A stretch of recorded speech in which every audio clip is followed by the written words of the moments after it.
የአዲስ ምዕራፍ ሰዓታችን ላይ ደርሰናል። የዛሬውን ባለ ታሪክ አይተን እንመለስ።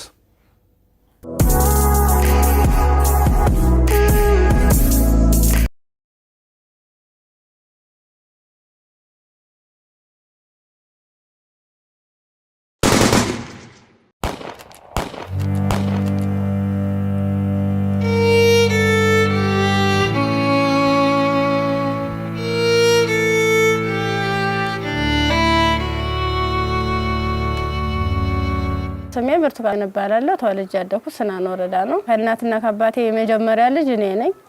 እኔን እንደወለዱ ነው አጋጣሚ አባቴም ወደ መንትን ያለ የተሰደደው። እናቴ በህይወት ያረፈችው በወሊድ ምክንያት ነው። ከዚያ በኋላ ምንድነው የተደረገው? አያቴ ጋር እንዳድግ ቆየው። ከአያቴ ጋር እየኖርኩ ያለ 8 አመት ሲሞላኝ ትንሽ እሷንም ይቸግራታል። እባካችሁ ልጅትን ለሰው ልስጥ እና ፈልጉልኝ ምናምን ትላቸዋለች እሷ ማለት ነው አያቴ አሉ። በ8 አመት ያስወጥተው ወሰዱኝ። ከዚያ እሱ የሁለት ልጆች አባት ነው፣ አንድ ሴትና የአንድ ወንድ እና እነሱን እያሳደኩኝ ልብስ የምሳጥብ የልጆችን ማለት ነው ካልሲ ያጥባለሁ፣ ወጥ እንድሰራ ሙያ እንድለማመድ እነሱ እያበረታታችኝ ሴትዮዋ ኢቭን በዓላት ራሱ ሲኖር ማንኛውንም ነገር ሲኖር ለልጆቹ ልብስ ሰርፕራይዝ ይገዛላቸዋል አውደ አመት ምናምን ሲመጣ። እኔ ደግሞ ሴትዮዋ ከምትለብሰው ልብስ ተቀድና ጣጣጣፋ ጥንጥዬ ነበርኩ። እንትን ብላ በመኪና እንኳን አይሰፋም፣ እቤት ነበር በመርፌ ተሰፋው ነበር። እሱን ለብሼ ሄዳለሁ። ጫማም የተወርቁ የወደቀውን ልጆች ተጠቅሞ የጨረሱትን እሱን ሰጎትት ምንስል የባለም እንደዛው እየተማርኩኝ እያለ የሆነ ደረጃ ተሸላሚ ሆንኩኝ። እስከ 8 ደረስኩ። ከ8ኛ ክፍል በኋላ የሆነ ስራ ቤት ልብስ የሆነ እየጎረመስኩ ስመጣ ስራው እያያዘኝ ትምህርቱም እያያዘኝ እየከበደ ሲመጣ ስራዬን ለሊት ሙሉ ሰዓት አንተደላለሁ አልተኛም ነበር። 24 ሰዓት ነበር። ከዛ ዩኒቨርሲቲ 12ኛ ክፍል ጨረስኩ። 12ም ያው 392 አመጣው። ውጤት ከመጣ በኋላ ወደ ዩኒቨርሲቲ ተመደብኩኝ።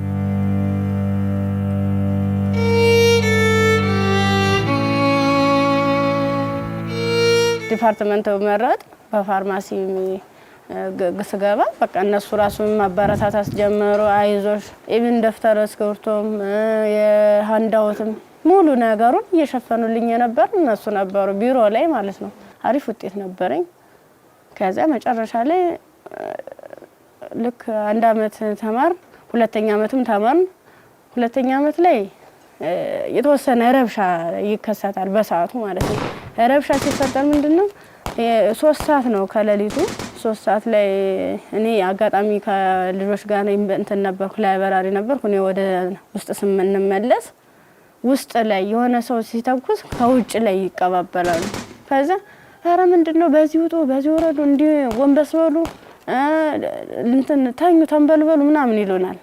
ከዛ ልክ እየተኛን እየተሳብን እንደባብ እየተሳብን እየሄርን እያለ መጨረሻ ላይ እዚህ ጋር ግቡ በቃ እናምልጥ እንደዚህ ያለን ሰዎች ለካ ውስጥም ውጭ የሚተኩሱ የነበሩት እነሱ ናቸው። ውጭ ላይ ስንል ምንም የትጥቅ ልብስ አልለበሱም። ከዛ አንደኛው ትጥቅ የለበሰው እዚህ ጋር ግቡ፣ ምክንያቱም እንደዚህ ድብልቅልቁ እየወጣ ነው እንዴ ህይወታችሁን ማትረፍ አትፈልጉም ሲላን እሺ ብለን ታርጋብገመን ሁላችን ሰዎች አንድ ላይ ወጥተን ገባን። አንድ ላይ ገባን። በቃ ፍስፍስ አርገው ይዘው ሄዱ። እየከለሉ ሄዱ። ምንድነው ወደ ጫካው ስንዳረስ ሰውነታቸውን መከለል ጀመሩ። ያ ማለት ምንድነው አይናቸው ብቻ እንድትታይ ነገር ግን ሌላ አካላቸው እንትን ነው ሙሉ ብረት ነገር ነው። ስንገባ ምንድነው ኖርማል ወታደር ነበር። ግን እኔ ምን እዛው ላይ እየቀየሩን ምን ሰዓት እንደቀየሩ ማላየናቸው። ከዛ እየሄርን እያለ ጫካ ስንጀምር መኪናውን ከዚህ በኋላ መኪናን መግባት አይችልም ወራዱ በእግራችን ዱብ እያለ ነው የምንሄዳው። ልክ በእግራችን እየሄርን እያለ እንትን አይናቸው ብቻ እንድትታይ ሌላቸውን ሸፈኑና ጸጉራቸውን ገለጡት። ያኔ ኬፕ ነገር ነበር የለበሱ። ጸጉራቸውን እንትን ሲሉት እንዲህ እንደሹ ቀጥ ያለ ነው። እንሄዳለን መንገዱ ያልቅም። 6 ሰዓት ፈጀብን።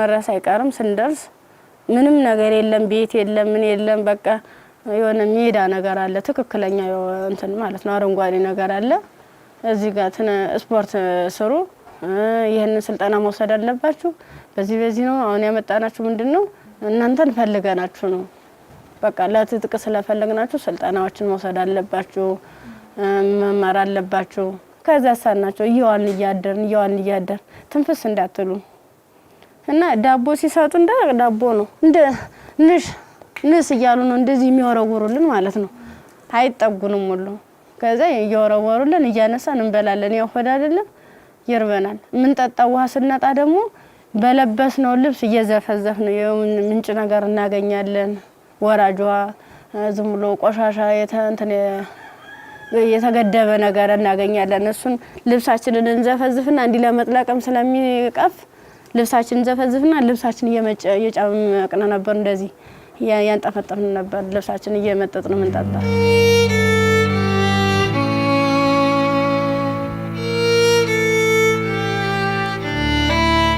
አመት ከ6 ወር ከሞላ በኋላ በቃ ስራችንን እንጀምር ይለዋል አንደኛው ማለት ነው ስራችንን እንጀምር ፕሮሰሱ አልቋል ያቀርነው ጊዜም እስከዚህ ነበር ምን ፈልገውን ነገርም ተሳክቶልናል አሁን ደግሞ እንቅስቃሴ እንጀምር ዳይ ምናምን አሉና መጀመሪያ ላይ ልብስ ነው አውልቆ የታዋን ሙሉ ልብሳችን እና አውልቀን ነው እንግዲህ እንደንተን ሶስቶቹ አራቶቹ ተሄዱ በኋላ እኔ አምስተኛ ላይ ነበርኩ በአምስተኛው ሰዓት ላይ ምንድነው ታኛው ከተኛው በኋላ እየተካኩ ነበር ሲደፍሩ የነበሩ ማለት ነው ከዛ እየተካኩ እየደፈሩ ካደረጉ በኋላ ከደፈሩ በኋላ ምንድነው እንትን ራሴን ስስት አይ እንደዚያ ከሆነማ በዚህ ነው ስሜታችን የሚኖርልና እንደዚህ ያደርጋ ይሆነ እንደ 6 አይነት ነገር እንደ 6 ይሆናል እንደ ፌሮ እንዲ ነው ቀጥታ እንደዚህ ሲወጉ የነበረ ማለት ነው ጥቅጥቅ ካደረጉት በኋላ ስዳስ ሰው ራሱ ቁስሉ ይታወቀኝ ነበር ዘንዲታኝቼ ወድቄ ራሱ ማለት ነው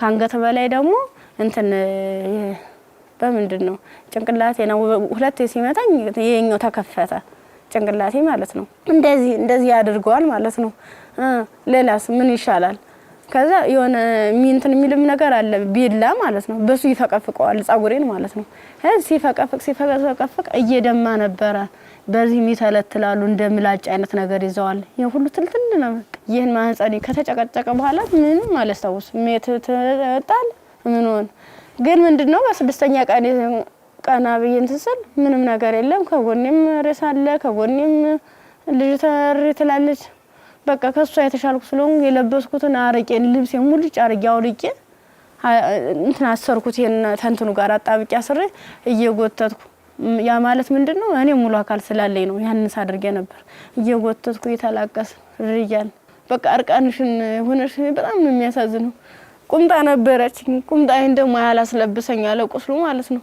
እንዲ ክፍቱን አድርጌ ልብሴን ግን ሙሉ ቃኔ ለሷ ለበስኳት የለበስኳት አንድ ቀሚስ ነበርና ቁምጣ ከስር ለብሼ ነበር የለበስኳት ልብስ በቁምጣዬ ማሰር አልቻልኩም አውልቄ ሁሉ ሞክሬያለሁ ሙሉ ደም ማለት ነው ከዛ በሷ አሰርኩና የወተትኩ ሰል ገሩ ይመጣሉ በሰዓቱ ማለት ነው ከዛ እንዲታ ያንዘላዘሉ እንትን ብላ እንደዚህ ተሸክሙ ያንዘላዘሉ ይዘዋት ይሄዳሉ ሀይዟ ሲሄዱ እኔ አልሰማማ እንትን አለልም በቃ እንዳንችንስ አንችልስ ገላጌ ተገኘ ብላኝ እኔ እንጂ ይብለኝ ደህል እንጂ በጣም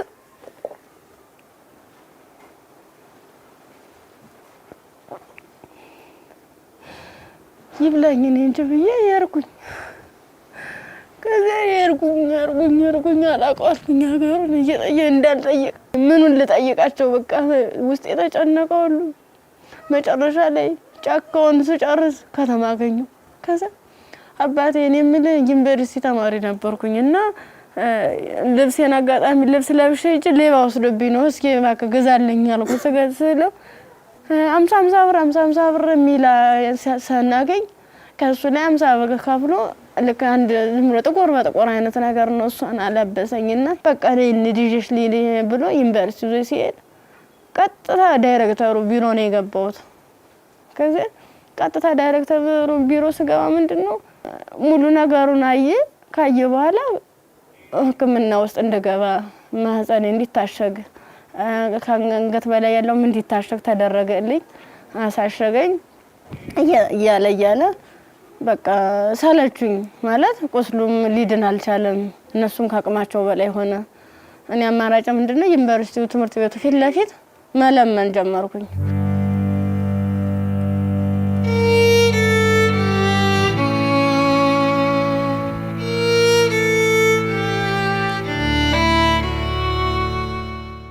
እንደ ኢንፌክሽን ፈጥሯል መሰለኝ ብዙ ቀን ስለቆየው 6 ቀን ማለት ቀላል አይደለም።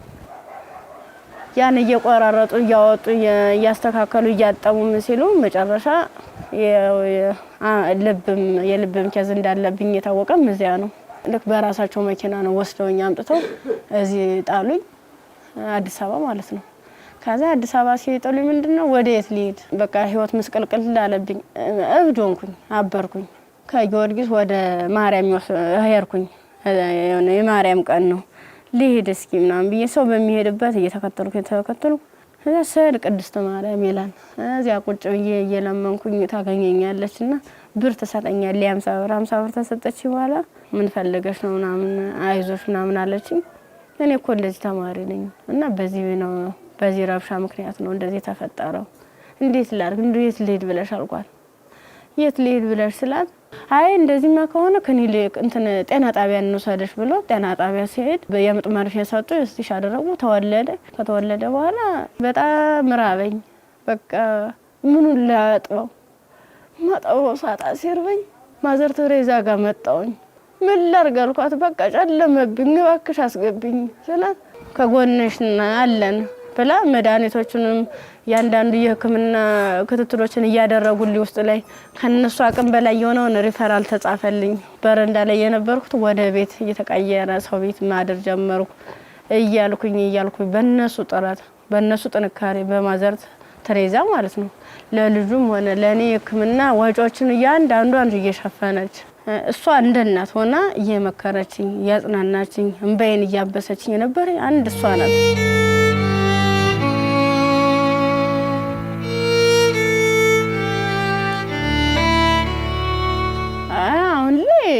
በጣም ከባድ ነው። ልጁም ከፍ እያለ ሲሄድ ጡት በማጥዋት በሚችልበት ሰዓት እየደከመኝ እያመመኝ ትንፋሽ ማጠር በቃ ድክም ይለኛል። መንቀሳቀስ አልችልም ያን ያክል ማለት ነው። ብዙ መድኃኒቶችን ነው የምወስደው። የሚዋጥ መድኃኒት አለ፣ መርፌ አለ እና እነሱን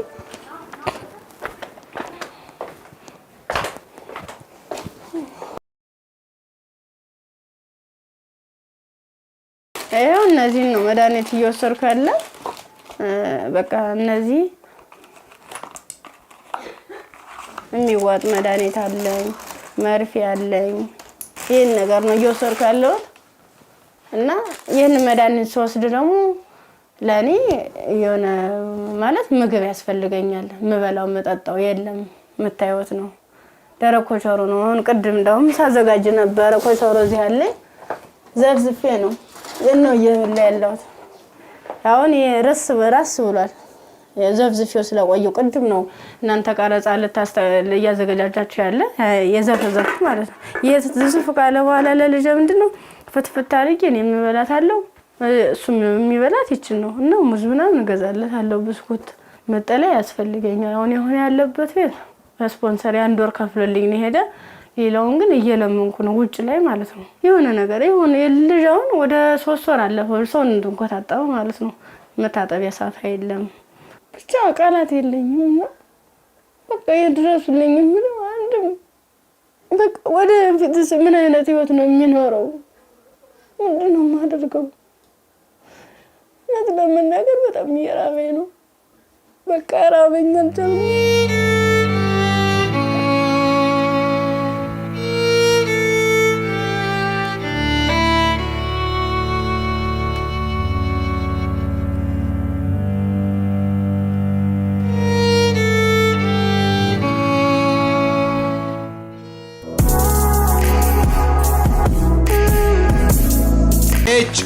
ኤች ሞተር ዘይት ለአፍሪካ መልክዓ ምድር እጅግ ተስማሚ በሆነ በጀርመን ቴክኖሎጂ በከፍተኛ ጥራት የተመረቱ ኤች ሞተር ዘይት ኤች ግሪስ ኤች ኢንዱስትሪያል ዘይቶች የአቅርቦት እጥረት አይታሰብም።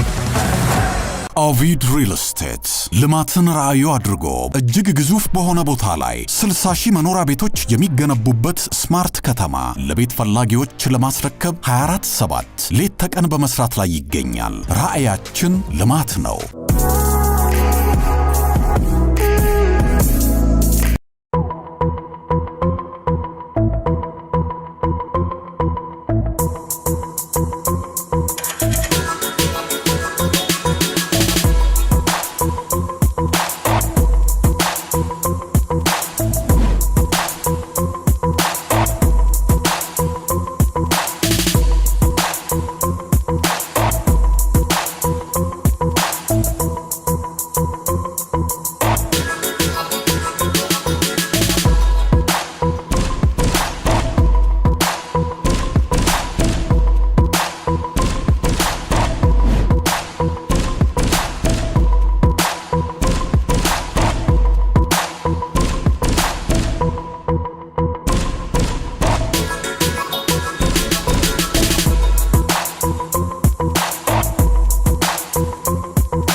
ኤዲሰን የኤሌክትሪክ ዕቃዎች፣ ኤዲሰን አምፖሎች፣ ማከፋፈያዎች፣ ብሬከሮች፣ ሽቦዎች፣ ኤዲሰን ስታቢላይዘሮችን ከተለያዩ የኤሌክትሪክ መደብሮች ያገኟቸዋል። ኤዲሰን ታላቅ ስም። የብርቱካንን ታሪክ ነበር አይተን የተመለስነው። ከዚህ ቀደም ብዙ አይነት እንደዚህ አይነት ታሪኮች ተሰርተዋል። ግን ይሄ እውነት ከኢትዮጵያዊነት የወጣ ፍጹም ኢትዮጵያ ውስጥ ይሄ ነገር ሲያጋጥማል ወይ ብለን እንድናስብ ራሳችንን እንድንጠይቅ የት ነው ያለነው የቱ ጋር ደርሰናል ብለን ያየንበትም ታሪክ ነው። ብርቱካን በጣም ተስፋ የነበራት ለዓላማዋ ታግላ እዚህ ጋር የደረሰች ጎበዝ ጠንካራ ወጣት ተማሪ ነበረች። ከዛ በኋላ ግን የመጣባት ነገር የሚያሳዝን ነው። የመጣባትን ነገር መቋቋም ባልቻለችበት ሁኔታ ላይ ደግሞ ተጨማሪ ነገር ወደ ህይወቷ መጣ። ያም ልጇ ነውና ለልጇ ብርቱካን ምን ብላ ይሆን ታሪኳን የምትነግረው ብዬ ሳስብ ነበር። በጣም የሚያስጨንቅና የሚረብሽም ጭምር ነው። የሷም ህይወት ተበላሸ ስንል እንደገና ደግሞ ህፃን ልጅ ወደዚህ አምጥታለች። የዛ ህፃን ልጅ ተስፋውስ ምንድነው? ነገስ የሚመለስለት መልስ ምንድነው? ይሄ ልጅስ እንዴት አድርጎ ነው አድጎ ሀገርን የሚረከበው ብለን እንድንጠይቅ የሚያደርገንም ይመስለኛል። የብርቱካን ታሪክ በጣም ብዙ ሴቶች ላይ ያጋጥማል። ግን ደግሞ ይሄኛው የሚዘገንንና ለመስማትም ለጆሮም ለማየትም የሚቀፈው ነው ያገኘው። ያው ሰው ስትሆኚ ተፈተኛለሽ።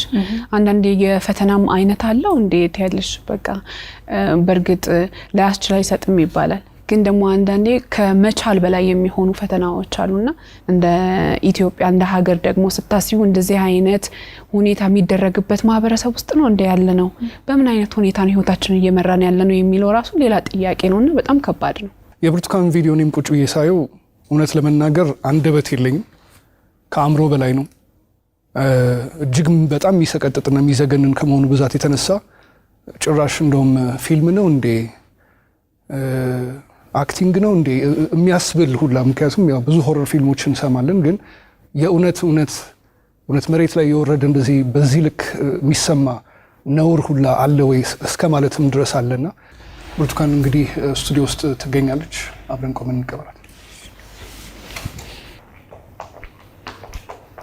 እንኳን ደህና መጣሽ። እንኳን ደህና መጣሽ። አረፍ በይ። እንዴት ብርቱካን? እንኳን ደህና መጣሽ።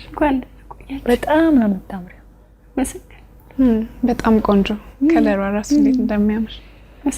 ያው ዩኒቨርሲቲ ስንሄድ ሁላችንም የምናስበው ነገር አለ አይደል? ቤተሰብ ጋር ያለው ደስታ አለ፣ ስትሄጂ የምትዘጋጁ ዝግጅት አለ። ከሄድሽ በኋላ ደግሞ ያው ቤተሰብ ነው ገንዘብ የሚልከው የምፈልገው ነገር። ያን ጊዜ እንዴት አሳለፍሽው? ስትሄጂስ እንዴት ነበረ? ስሄድ 300 ብር ነው የተሰጠኝ። ያ ማለት ያንቺ 300 ብር የሆነ ቦታ ላይ ትላካለች ማለት አይደለም፣ አድርሶ የሚመልሰኝ ነው። አመት ሙሉ የሚዘልቅ ማለት ነው። ጓደኞቼ በፕሌን ጓደኞቼ በመኪና እየተመላለሱ በዓላትን ሲውሉ እኔ ግን ለአንድ አመት ተውሎ 300 ብር ነው ካልኩሌት ተደርጎ ይሰጠኝ ነበር። ስንት ነበር ትራንስፖርቱ? 150 ብር ነበር ሄጃው።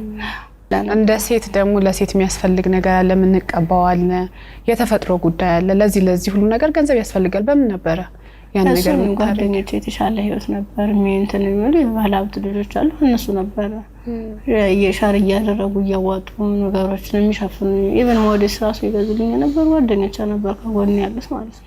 እሺ ከዛ በኋላ ያ ሁሉ ነገር አለፈና ዩኒቨርሲቲ ገባሽ። ዩኒቨርሲቲ ገብተሽ ሁለተኛ ዓመት ተማሪ ሆነሽ ነው ይሄ ነገር ያጋጠመሽ። እንዴት ነበር እስቲ ጊዜውን አስታውሽ? ማለት በጣም ነው የሚከብድ። 3 ሰዓት ላይ ልክ ከላይ ወረ 3 ሰዓት ዘጋብኝ። መመለስ አልፈልግ እንደ ወጣሁኝና የሆነ ይሮራጣሉ ማለት ነው ሰዎቹ። ስንሄድ በቃ ኧረ እንደዚህ ተኩስ የተነሳ ለምን ትሄዳላችሁ? በቃ በዚህ ሄዱ ነው በዚህና እንትን በሉ እዚያ ካገቡ ምናምን ሲሉን እኛ በሰዓቱ ተኛን ተቆርቁሮ ነው የመሰለን። እኛ እንደዚህ ለማትረፍ ነው ብለን ተንደርድረን ራሳቸው መኪና ገባን። የነሱ መኪና ምን እንደሆነ ረብሻ የሚፈጥሩ ሰዎች በመጡበት መኪና። አዎ ከፍት ነው ከኋላ። 1 አመት ከ6 ወር ነው እዚያ የቆየነው ጫካ ውስጥ ምንም ነገር ሳይፈጠር። አመት ከ6 ወር ምን ነበር የሚሏችሁ? ትጥቅ ነው ልንቀየራችሁ ነው ትታጠቃላችሁ፣ አለበለዚያ ያሰብነው አለ እሱን እንሰራለን አብረን ምን ይሆናል እያሉ። የት ነበርስ የምታድሩት? እዚህ ውጭ ላይ ነው።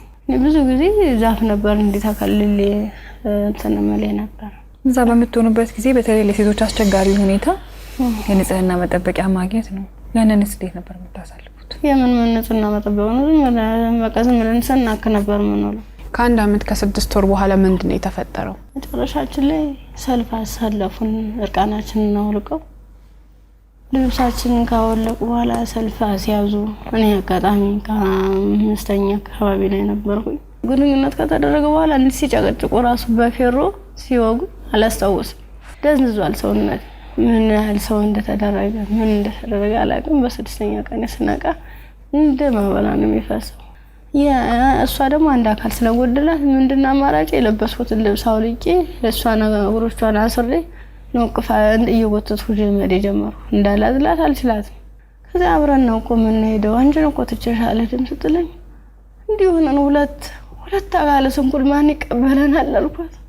ምክንያቱም ማንም ቢሆን እንደዚህ ደም እየፈሰሰ እንደዚህ ምድሩ ሁሉ ጨልሞብኝ ነገ ወዲያ የተሻለ ህይወት አገኛለሁ ብዬ ነገ ወዲያ ጥሩ ቦታ ደርሳለሁ ብዬ አሰብኩት ልጅ በቃ መጨረሻው እንደዚህ ሲያመር እንደዚህ ሲሆን በጣም ካፋኝ። በቃ ለሁሉም ማለት ነገ ወዲያ እንዴት ነው የምሆነው? ምንድነው ማድረግስ የምችለው? በምን አይነት መልኩ ነው ህይወቴንስ መጠገን የምችለው? አይዞሽ የሚለኝስ ማንኛው ሰው ነው? በቃ አለው እንደዚህ። መጨረሻ ላይ ምንድነው ጎዳና ተዳዳሪን የሆንኩት። ጎዳና ነው ወድቄ በቃ እኔ እንጂ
አንዳንድ ታሪኮች ለመስማትም በጣም እጅግ በጣም ይከብዳሉ።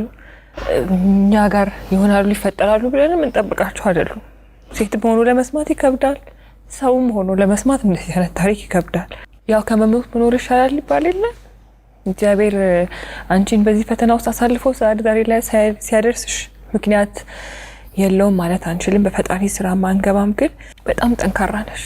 እኔ በዚህ ሁሉ ችግር ውስጥ ያየሁት ያንቺን የመንፈስ ጥንካሬ ነው። አሁን ላይ ልጅ አለሽ።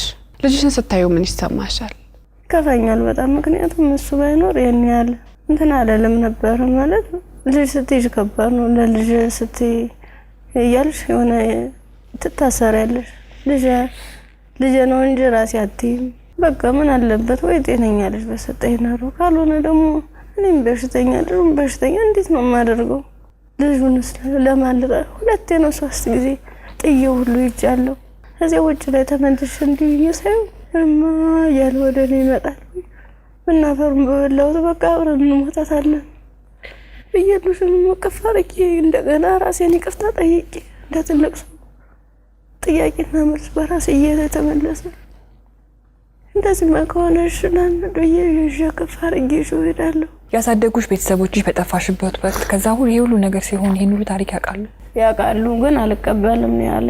አሁን ላይ ጤናሽ እንዴት ነው? ሕክምና በጣም ያስፈልገኛል። ከሕክምናም በላይ የምክር አገልግሎት ያስፈልገኛል። ነገ ብርቱካን ምን ብታገኝ ትመኛለች? እኔ አሁን የምፈልግ አንድም በጤንነቴን የሚከታተለኝና በቃ ትምህርቴን መማር የምፈልገው ወደፊት በቃ የተሻለ ህይወት መኖር እፈልጋለሁ። ልጅን በጎን አይኑን እያየው እየተጫወትኩ አብሬ እንደ እናት እንደ አባት እንደ ወንድም ከጎን ይሆንልኝ። እሱም አድርጎኝ ጠብ እንዳያገኙ ተሻለ ህይወት እንድደርስ ነው የምፈልገው። ዛሬ ወደ አዲስ ምዕራፍ የሚያሸጋግሩሽ ስጦታዎች እኛ እናበረክትልሻለን። እንግዲህ ብርቱካን በጣም ብቻሽን በከባድ ሁኔታ ልጅሽን እያሳደግሽ ነው የምትገኘው። በመሰረታዊነት በመጀመሪያ የሚያስፈልግሽ ደግሞ የቤት ኪራይ ድጋፍ ነው። ኢቢኤስ ቴሌቪዥን ይሄንን ስለሚያምን ደግሞ የ1 ዓመት ያለምንም ሀሳብ ከልጅሽ ጋር ሆነሽ ራስሽን እስክትቋቋሚ ድረስ የ1 ዓመት የቤት ኪራይ ይሸፍንልሻል። ሌላው እንግዲህ እኔም በጣም ተርቤያለሁ። ልጄንም ለማጥባት ደግሞ መብላት አለብኝ። ካልበለው ደግሞ ወተት የለም ጡቴ ብለሻል። እውነት ነው። እናት ስንሆን ደግሞ የበላነው ሁሉ ደግሞ ወደ ልጃችን ነውና መብላት፣ ራስን መጠበቅ ራብ መጥፎ ነው ይባላል። እውነትም መጥፎ ነው በጣም። ስለዚህ የ6 ወር አስቤዛ ደግሞ የቤት ይሸፍንልሻል። ከቤት ኪራይና ከአስቤዛ በተጨማሪ ደግሞ የልብስ ማጠቢያ ማሽን ኢቢኤስ ቴሌቪዥን ያበረክትልሻል። በጣም ትምህርትሽን ትወጃለሽ፣ መማር ትፈልጊያለሽ፣ መለወጥ ትፈልጊያለሽ።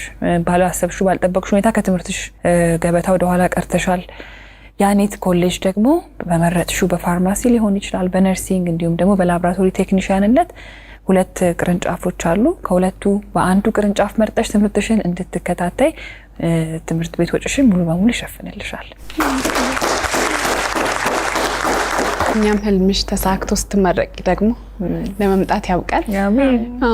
ሌላው ደግሞ የሰው ልጅ ሁሉ ነገር ለማድረግ ጤናው ነው ቅድሚያው ነገርና ብርቱካን የልብ ኬዝም አለባት፣ እንዲሁም ልጇም እንደዚሁ ሕክምና ያስፈልገዋል። ከምንም ነገር በላይ ደግሞ የሳይኮሎጂ ባለሙያዎች እንደዚሁ የሚያዩ ይኖራሉና የሕክምና ድጋፍ ያስፈልጋታል በተለያየ አይነት መንገድ። የልብም እንደዚሁ የሳይኮሎጂም የልጇም ጤናም ጭምር ማለት ነውና በዚህ ላይ ደግሞ ድጋፋችሁን እንድታደርጉ እንላለንኛ።